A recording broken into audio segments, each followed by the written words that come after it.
तो हेलो दोस्तों, आज हम लोग जिस पेड़ के बारे में बात करने वाले हैं उसको कहते हैं नीम का पेड़। जी हाँ, नीम का पेड़ एक बहुत ही फ़ायदेमंद पेड़ है जो गांव देहात में अक्सर मिलता है। नीम का वृक्ष भारत देश में प्रत्येक घरों में पाया जाता है क्योंकि हमारे देश में नीम के वृक्ष के बहुत तरह के उपयोग आता है।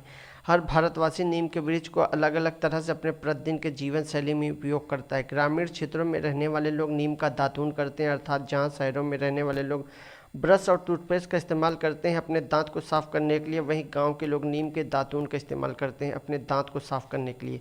यदि गांव में किसी को फोड़ा फुंसी हो जाए तो उसको भी ठीक करने के लिए अर्थात इसके इलाज के लिए नीम के पत्ती को पीस कर उस पर लगाया जाता है। इसलिए हमारे भारत देश में प्रत्येक घरों में सामने नीम का वृक्ष पाया जाता है। नीम का वृक्ष हमें बहुत ज़्यादा ऑक्सीजन की मात्रा प्रदान करता है। दिन भर इस वृक्ष से हमेशा ऑक्सीजन ही निकलती है, लेकिन रात के समय वृक्ष का झाड़ कार्बन डाइऑक्साइड छोड़ने लगता है, लेकिन इससे किसी भी प्राणी को नुकसान नहीं होता क्योंकि यह बहुत ही अधिक मात्रा में नहीं छोड़ते। नीम बहुत ही जल्दी बड़े हो जाते हैं।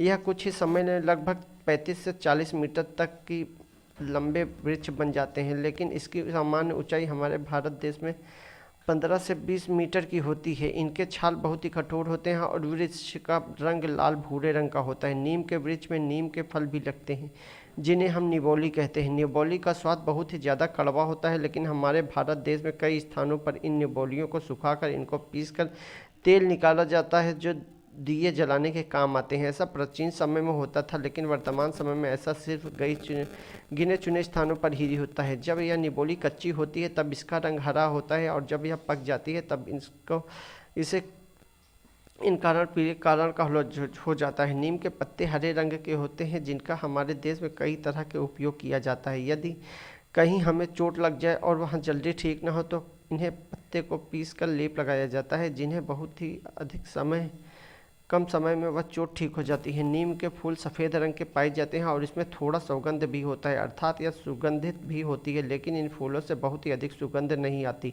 व्यावसायिक रूप में नीम के वृक्ष का कुछ उपयोग नहीं है, अर्थात हमें इससे किसी भी तरह का लाभ नहीं प्राप्त हो सकता, लेकिन मक्का में आने वाले ज़्यादातर सभी तीर्थयात्रियों के लिए लगभग 50,000 नीम के वृक्ष लगाए गए हैं ताकि गर्मी में वहाँ पर रुककर वहाँ नीम की शीतल हवा का आनंद उठा सकें। एक बहुत ही जहरीले वृक्ष जिसका नाम चीनी बेर है, नीम का वृक्ष लगभग उसी के जैसा दिखता है। कहने का अर्थ है कि नीम के वृक्ष चीनी बेरी के वृक्ष के समान दिखाई देते हैं। नीम के वृक्ष का उपयोग हमारे भारत देश में नीम का वृक्ष का उपयोग बहुत सारे उपयोगों में किया जाता है। नीम का वृक्ष लगाने से हमें गर्मी में के मौसम में शीतल और ठंडी हवाएं प्राप्त होती हैं। नीम के वृक्ष में जो शाखाएं छोटी होती हैं अर्थात जो नए उगे रहते हैं उनका दातून बनाकर दातून करने से हमारे उनके मसूड़े स्वस्थ रहते हैं। नीम का छाल चर्म रोग के लिए बहुत कारगर साबित होता है। यदि आपको चर्म रोग की बीमारी है तो आप नीम के छाल का लेप लगाएं, इसमें चर्म रोग बहुत ही जल्दी ठीक हो जाता है। नीम के पत्ते का रस डालने से अगर आपकी आंख आई है तो बहुत ही कारगर साबित होता है। नीम के पत्ते का रस और उसमें शहद की बूंदें अर्थात 2:1 के अनुपात में यदि आप पीते हैं तो इससे आपकी पीलिया की बीमारी भी बहुत ही जल्दी ठीक हो सकती है। नीम के तेल को यदि 5 से 10 बूंद के बीच में दूध में मिलाकर पीने से यदि पर आपको अधिक पसीना आता है तो इसके लिए बहुत ही फ़ायदेमंद होता है। नीम की पत्तियों को चबाने से हमारे रक्त में किसी भी तरह की समस्याएं दूर होती है, अर्थात खून में किसी भी तरह की समस्या नहीं होती। नीम के बीजों का चूर्ण अर्थात निबोली को पीसकर चूर्ण बना लें और उसे गुनगुने पानी में मिलाकर पीने से बवासीर जैसी समस्याओं को बहुत राहत होती है।